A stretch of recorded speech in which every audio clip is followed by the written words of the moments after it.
Welcome to whistle.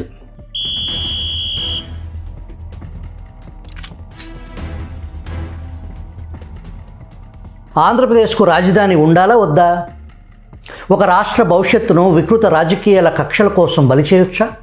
27,000 మంది రైతులు ప్రభుత్వాన్ని నమ్మి భూములిస్తే ఆ నమ్మకాన్ని మధ్యలోనే చీల్చి నేడు 11 మంది రైతుల కోసం గగ్గోలు పెట్టడం న్యాయమా, ఆటవిక న్యాయమా? 11 మంది భూముల వివాదాన్ని చూపించి వేలాది మంది రైతుల త్యాగాన్ని చెరిపేయాలని చూడటం జర్నలిజం అందామా? పెట్టుబడిదారులకు ఈ రాష్ట్రంలో ప్రభుత్వం మారితే విధానాలు మారిపోతాయి అనే భయం ఎవరు కల్పించారు? 3 రాజధానుల నినాదంతో చివరకు 3 ప్రాంతాల ప్రజలను అయోమయంలోకి నెట్టిందెవరు? బహుశా ఆంధ్ర రాష్ట్రానికి 3 క్యాపిటల్ వస్తాయేమో. Executive capital, legislature capital, judicial capital, 3 capital కూడా రావాల్సిన పరిస్థితి కనిపిస్తా ఉంది అధ్యక్ష. అమరావతి అంటే నిజంగా ఒక పార్టీ ప్రాజెక్టా లేక 5 కోట్ల ఆంధ్రుల భవిష్యత్తా? జగన్మోహన్ రెడ్డి ఆటవిక రాజకీయాల కోసం అమరావతి బలైపోయిందా లేక ఇంకా బలిపీఠంపైనే ఉందా? ఈ అంశంపై ఆధారాలతో, ప్రశ్నలతో, వాస్తవాలతో మాట్లాడుకుందాం.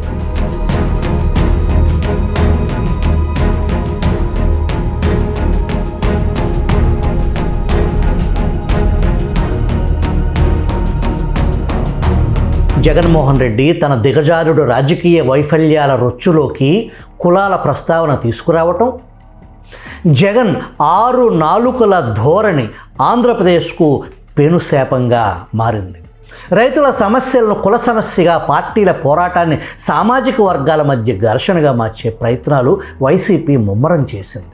మరోపక్క మత రాజకీయాలకు ఆజ్యం పోస్తూ వైసీపీ పెట్టుబడితో, కట్టుకథలతో అనేక యూట్యూబ్ ఛానల్స్ కాలకోట విషం చిమ్ముతున్నాయి. ఇక సాక్షి పత్రిక నుంచి వెలువడే దుర్గంధం అంతా ఇంతా కాదు. ఇక్కడ విచిత్రం ఏంటంటే, అమరావతి ప్రాజెక్టు వద్దు అని నేను చంద్రబాబుకు చెప్పాను, నా మాట వినలేదు అని నాడు తెలంగాణ ముఖ్యమంత్రి హోదాలో కేసీఆర్ అక్కడి అసెంబ్లీలో ప్రకటించారు. అది డెడ్ ఇన్వెస్ట్మెంట్ కట్టొచ్చు అధ్యక్ష. ఆ చంద్రబాబు నాయుడు గారు కూడా చెప్పిన కట్టక వేస్ట్, రాయలసీమ నీళ్ళు తీసుకపోని చెప్పాను. సరే కట్టిండా, ఆయనతో కట్టిపోయి లెక్క రావడం పరిణామం ఏంటి తెలిసి. అంటే ఏంటి అర్థం? కేసీఆర్కు అమరావతి ఇష్టం లేదు. దొర చెబితే చంద్రబాబు జీ హుజూర్ అనాలా? ఇక్కడే జగన్ గ్యాంగు, కేసీఆర్ గ్యాంగు హైదరాబాద్లో కూర్చుని అమరావతిపై విషం చిమ్మటం నేటికీ ఆగలేదు. 2019 ఎన్నికలకు ముందు రాజధానిపై ఆంధ్రప్రదేశ్ ప్రజలను నిలువున వంచి రైతులు ఇచ్చిన నేల మీద నిలబడి 3 రాజధానులు ప్రకటన చేసిన రాజకీయ కీచకుడు వైఎస్ జగన్మోహన్ రెడ్డి. ఆ తర్వాత 3 రాజధానుల బిల్లు ఉపసంహరించుకుంటున్నట్లు హైకోర్టుకు తెలిపారు. ముఖ్యమంత్రి ఎక్కడ కూర్చుంటే అదే రాజధాని అని సొల్లు కబుర్ల కాలక్షేపం చేశారు. ఇప్పుడు మావిగన్ పేరు. బందర్ నుంచి గుంటూరు వరకు జాతీయ రహదారిని చూపించి ఇదే వైసీపీ రాజధాని, ఇదే మావిగన్ అనటం రాష్ట్రానికి మేలా కీడా? ఈ మొత్తం క్యాపిటల్ ఏరియా కింద డిక్లేర్ చేయండి. మచిలీపట్నం నుంచి ఎంఏ తీసుకోండి, విజయవాడ నుంచి విఐ తీసుకోండి, గుంటూరు నుంచి జియుఎన్ తీసుకోండి, మావి గన్ అని పేరు పెట్టండి. మచిలీపట్నం, విజయవాడ, గుంటూరు, మా వి గన్. సరే గన్ అంటే బాగుండదు నీకు, అది జగన్ అనేది గుర్తుకొస్తుంది లేననుకుంటే సరే వేరే పేరు పెట్టండి. జాతీయ రహదారిని పట్టుకుని రాజధాని అనటం కనీసం సిగ్గుపడకుండా, వెరపు లేకుండా వైసీపీ బరి తెగించింది. జగన్మోహన్ రెడ్డి నమ్మి జాతీయ రహదారి వెంట గజం భూమి ఇచ్చేవారు ఎవరైనా ఉన్నారా? పోనీ వైసీపీ నుంచి మావిగన్ కోసం 1 ఎకరం ఇచ్చే వైసీపీ నాయకుడు, కార్యకర్త ఉన్నారా? ప్రజలను మతాలుగా, కులాలుగా చీల్చి రాజకీయ చలిమంటలు కాచుకోవటంలో వైసీపీ ఘనాపాటి అనటానికి అనేక ఉదాహరణలు ఉన్నాయి. నిన్న సాక్షి కథనం చూడండి. రాజధాని రైతులపై వేధింపుల పర్వం, భూమి ఇవ్వకపోవటమే వారు చేసిన నేరం హెడ్డింగ్తో వార్తను ప్రచురించింది. ఇక్కడ మనం సాక్షిని అభినందించాలి. రాజధాని రైతులు అని వచ్చేసింది, అమరావతి రాజధాని అని సాక్షి ఒప్పుకుంది. మావిగన్ అనేది కేవలం డమ్మా బుస్సు అని సాక్షి నమ్మినందుకు సంతోషం. రాజధాని రైతులు అనే సాక్షి కథనంలో 11 మంది రైతుల నొప్పిని తన నొప్పిగా సాక్షి ఫీల్ అవుతుంది. మరి అదే ప్రాంతంలో వేలాది మంది రైతులను జగన్ కేసులు పెట్టించి పోలీసు వాళ్ళ ఇనుపు బొట్లతో తొక్కించి జైళ్ల పాలు చేసి ఆఖరికి అమరావతి రైతులు న్యాయస్థానంతో దేవస్థానం పాదయాత్రను అడుగు అడుగున అడ్డుకున్న సంగతి ప్రపంచం మొత్తం చూసింది. 5 సంవత్సరాల పాటు రైతులు ఇచ్చిన భూమిపై పరదాలు కట్టుకుని తిరుగుతూ రైతుల దీక్షా శిబిరాల వైపు కన్నెత్తి చూడని ఆటవిక పాలనకు సజీవ సాక్షి జగన్మోహన్ రెడ్డి. అమరావతిపై ఇంకా ఎంత విషం చిమ్ముతారు? ఉమ్మడి ఆంధ్రప్రదేశ్ విడిపోయి 12 ఏళ్ళు దాటిపోయింది. తెలంగాణకు హైదరాబాద్ ఉంది, కర్ణాటకకు బెంగళూరు ఉంది, తమిళనాడుకు చెన్నై ఉంది, పక్కనే ఉన్న ఒడిస్సాకు భువనేశ్వర్ ఉంది. మరి ఆంధ్రప్రదేశ్ ప్రజలు మాత్రం ఇప్పటికీ మన రాజధాని ఎక్కడా ఏది అంటే ఆ ప్రశ్నకు రాజకీయ పార్టీలను బట్టి సమాధానం చెప్పుకోవాల్సిన దుస్థితిలో ఉన్నారు. ఇది ప్రకృతి చేసిన అన్యాయం కాదు.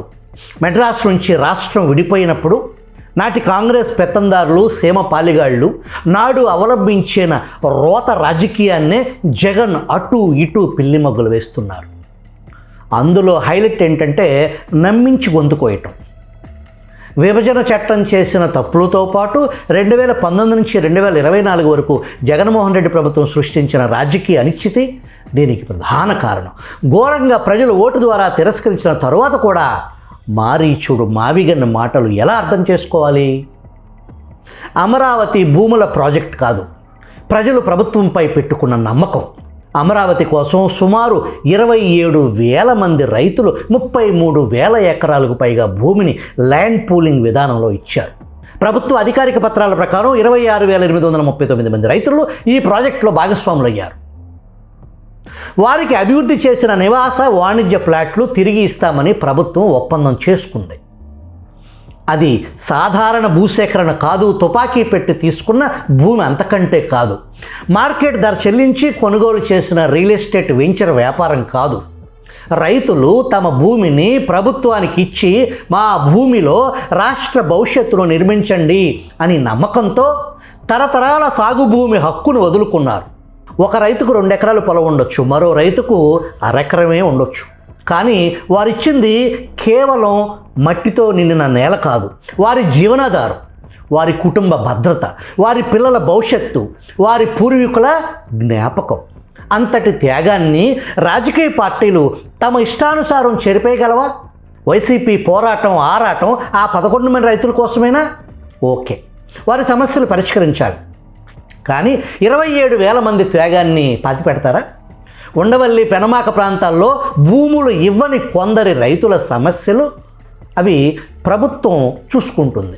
పరిహారం విషయంలో అన్యాయం జరిగితే కోర్టును ఆశ్రయించాలి. అధికారులు దౌర్జన్యం చేస్తే చర్యలు తీసుకోవచ్చు. ఇందులో రెండో మాటకు తావులేదు. ఆ 11 మందిలో ఒక మహిళా రైతు ఎస్ఐ చెంపు చెళ్లమనిపించటాన్ని వైసీపీ సమర్థిస్తుందా? కానీ ఆ 11 మంది భూముల వివాదాన్ని చూపించి అమరావతి కోసం భూములు ఇచ్చిన 27,000 మంది రైతుల త్యాగాన్ని తప్పుగా చిత్రీకరించడం జర్నలిజం అందామా? ఆ సమస్యలను రాజకీయ ఆయుధంగా ఉపయోగించి మొత్తం రాజధాని ప్రాజెక్టును సందేహంలో పడేస్తారా? సాక్షి కథనంలో భూములు ఇవ్వని రైతుల బాధ కనిపిస్తుంది, మంచిదే.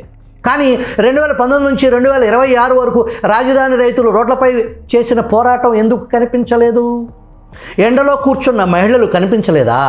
వర్షంలో తడుస్తూ నినాదాలు చేసిన వృద్ధ రైతులు కనిపించలేదా? అరెస్టులు, కేసులు, పోలీసు నిర్బంధాలు కనిపించలేదా? అప్పుడు ఆ రైతులు కారా? జగన్మోహన్ రెడ్డి చేస్తున్న అతిపెద్ద తప్పు రాజధానిని రాజకీయ ప్రత్యర్థిగా చూడటం. 2019లో జగన్మోహన్ రెడ్డి అధికారంలోకి వచ్చిన తర్వాత అమరావతిని గత ప్రభుత్వ ప్రాజెక్టుగా చూశారు. అక్కడే అసలు తప్పు జరిగింది. ప్రభుత్వాలు మారొచ్చు, ముఖ్యమంత్రులు మారొచ్చు, పాలక పార్టీల జెండాలు మారొచ్చు, కానీ రాజధాని ప్రతి 5 ఏళ్లకు ఒకసారి మారే రాజకీయ పార్టీ కార్యాలయం కాదు. అది రాష్ట్రానికి శాశ్వత పరిపాలనా కేంద్రం. చంద్రబాబు ప్రారంభించాడని అమరావతిని వ్యతిరేకించడం అంటే ఒక ప్రభుత్వం చేసిన రోడ్డును తర్వాత వచ్చిన ప్రభుత్వం ధ్వంసం చేయటం లాంటిది. ఒక ప్రభుత్వం నిర్మించిన ఆసుపత్రిని ప్రత్యర్థి ప్రభుత్వం ఆ తర్వాత వచ్చి దాన్ని మూసేయటం లాంటిది. అమరావతిలో అవినీతి జరిగిందని జగన్ ప్రభుత్వం భావించి ఉంటే 5 ఏళ్ల పాలనలో ఏం తేల్చారు? ఇన్సైడర్ ట్రేడింగ్ పదమే తప్పని హైకోర్టు గడ్డి పెట్టిన సంగతి మర్చిపోయారా? జామోరే గారి 3 రాజధానుల పల్లవి అభివృద్ధి వికేంద్రీకరణ కాదు, రాజకీయ గందరగోళం. 2019 డిసెంబర్లో జగన్మోహన్ రెడ్డి 3 రాజధానుల ప్రతిపాదనను తెరపైకి తీసుకొచ్చారు. చివరకు 3 రాజధానుల కోసం చేసిన 2 చట్టాలను జగన్ ప్రభుత్వమే స్వయంగా 2021 నవంబర్లో రద్దు చేసుకుంది. అంటే ఏంటి అర్థం? 5 ఏళ్ల పాటు తప్పుడు కథనాలతో ప్రజల మధ్య ప్రాంతీయ భావోద్వేగాలను రెచ్చగొట్టారు. చివరకు విశాఖకు రాజధాని రాలేదు, కర్నూలుకు న్యాయ రాజధాని రాలేదు, అమరావతి నిర్మాణం ముందుకు సాగలేదు. 3 ప్రాంతాలకు 3 రాజధానులు వస్తాయని చెప్పి చివరికి రాష్ట్రానికి ఒక్క పూర్తి స్థాయి రాజధాని కూడా లేకుండా చేశారు. ఇది వికేంద్రీకరణ అందామా? రాజకీయ దారి మళ్లింపు కుట్ర అందామా? విశాఖ అభివృద్ధి కావాలంటే అమరావతిని చంపేస్తారా? విశాఖపట్నం అభివృద్ధి చెందాలి, అది ఆంధ్రప్రదేశ్కు ఆర్థిక రాజధానిగా ఎదగాలి. ఐటీ, ఫార్మా, పోర్టులు, పర్యాటకం, పరిశ్రమల్లో ప్రపంచ స్థాయి నగరంగా వైజాగ్ మారాలి. కర్నూలు అభివృద్ధి చెందాలి, హైకోర్టు బెంచ్, పరిశ్రమలు, నీటిపారుదల ప్రాజెక్టులు, మౌలిక సదుపాయాలు రావాలి. తిరుపతి, అనంతపురం, నెల్లూరు, కాకినాడ, రాజమండ్రి ఇవి కూడా అభివృద్ధి చెందాలి. కానీ ప్రాంతాల అభివృద్ధి అంటే రాజధానిని ముక్కలు చేయటం కాదు. వికేంద్రీకరణ అంటే ప్రతి జిల్లాలో పరిశ్రమలు, ప్రతి ప్రాంతంలో ఉద్యోగాలు, రాయలసీమకు నీరు, ఉత్తరాంధ్రకు ప్రత్యేక పెట్టుబడులు, వెనుకబడిన జిల్లాలకు రోడ్లు, విశ్వవిద్యాలయాలు, వైద్య సంస్థలు. అంతేకాని ముఖ్యమంత్రి కార్యాలయాన్ని ఒక నగరంలో పెట్టడం ద్వారా ఆ ప్రాంతంలోని ప్రజల జీవితం మారిపోదు. జగన్ రాజకీయాల వల్ల పెట్టుబడిదారులకు వెళ్ళిన సందేశం ఏంటి? పెట్టుబడిదారులు ఒక రాష్ట్రానికి రావాలంటే విద్యుత్, భూమి, రోడ్లు మాత్రమే చూడరు. ప్రభుత్వ విధానాలు స్థిరంగా ఉంటాయా? ఒక ప్రభుత్వం చేసిన ఒప్పందాన్ని తరువాత ప్రభుత్వం గౌరవిస్తుందా లేదా? ప్రాజెక్టులపై రాజకీయ కక్ష సాధింపులు ఉంటాయా? రేపు ప్రభుత్వం మారితే మా పెట్టుబడి పరిస్థితి ఏంటి అని చూస్తారు. అమరావతి విషయంలో ప్రభుత్వం మారగానే మొత్తం విధానం తలకిందులయ్యింది. అది ప్రపంచ పెట్టుబడిదారులకు పంపిన ప్రమాదకరమైన సంకేతం. ఆంధ్రప్రదేశ్లో ప్రభుత్వం మారితే విధానం మాత్రమే కాదు, ప్రాజెక్టు భవిష్యత్తే మారిపోతుంది అనే సంకేతం. 2019 జూలైలో అమరావతి మౌలిక వసతుల ప్రాజెక్టుకు సంబంధించిన ప్రపంచ బ్యాంకు ప్రతిపాదన నిలిచిపోయిందని ప్రపంచ బ్యాంకు స్వయంగా ప్రకటించింది. ఒక అంతర్జాతీయ సంస్థ వెళ్ళిపోవటం కేవలం రుణం పోవటం కాదు, రాష్ట్ర విశ్వసనీయతపై ప్రశ్నలు తలెత్తటం. ఇప్పుడు కూటమి ప్రభుత్వం మళ్ళీ సంస్థలు తీసుకురావటానికి, పెట్టుబడిదారుల విశ్వాసాన్ని పునరుద్ధరించడానికి రెట్టింపు కష్టపడాల్సి వస్తుంది. ఎందుకంటే విశ్వాసాన్ని నిర్మించడానికి సంవత్సరాలు పడుతుంది, దాన్ని ధ్వంసం చేయటానికి, నమ్మకాన్ని కూల్చటానికి ఒక తప్పుడు రాజకీయ ప్రకటన చాలు. నాడు 3 రాజధానులు, నేడు కొత్త ముసుగులో మాలోకం, మావిగన్ విషం. 3 రాజధానుల నినాదం వైసీపీ రాజకీయంగా భూస్థాపితం చేసింది. 2024లో పార్లమెంటు ఆంధ్రప్రదేశ్ పునర్వ్యవస్థీకరణ చట్టానికి సవరణ చేసి అమరావతిని ఆంధ్రప్రదేశ్ రాజధానిగా చట్టంలో పేర్కొంది. అయినా సరే వైసీపీ రాజకీయ ధోరణి మారిందా? 3 రాజధానులు ముసుగు తొలగి మావిగన్ రెడ్డి అవతారం ఎత్తుకున్నారు. భూములు ఇవ్వని ఆ 11 మంది రైతుల సమస్యలను మొత్తం అమరావతి ప్రాజెక్టుపై రుద్దటం, భూసేకరణను రైతులపై యుద్ధంగా చూపించటం, ప్రతి రోడ్డు పనిని దౌర్జన్యంగా చిత్రీకరించటం, ఇది పరిపాలన చర్యకు రాజకీయ రంగు పులమటం వైసీపీ ఎంచుకున్న వ్యూహం కావచ్చు.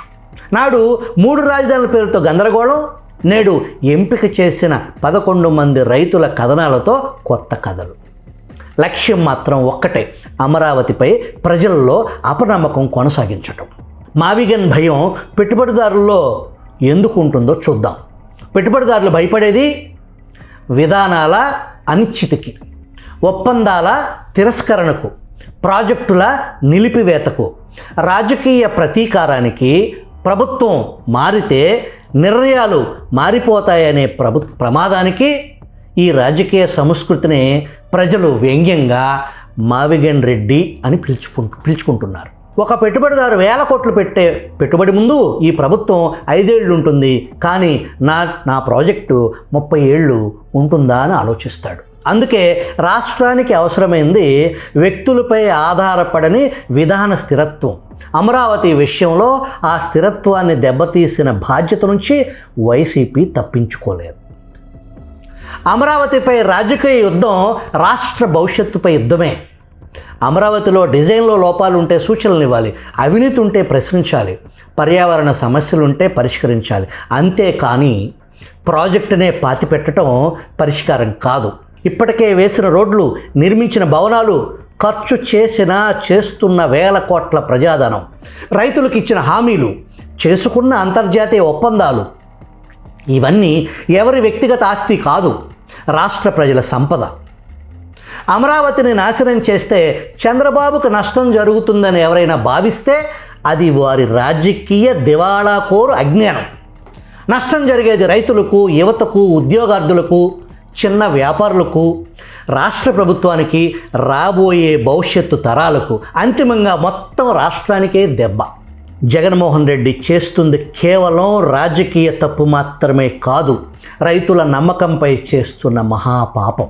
ప్రజాస్వామ్యంలో ఒక నాయకుడిని విమర్శించవచ్చు, చంద్రబాబును ప్రశ్నించవచ్చు, అమరావతి నిర్మాణ వ్యయాన్ని ప్రశ్నించవచ్చు, భూసేకరణను ప్రశ్నించవచ్చు, కాంట్రాక్టులను ప్రశ్నించవచ్చు.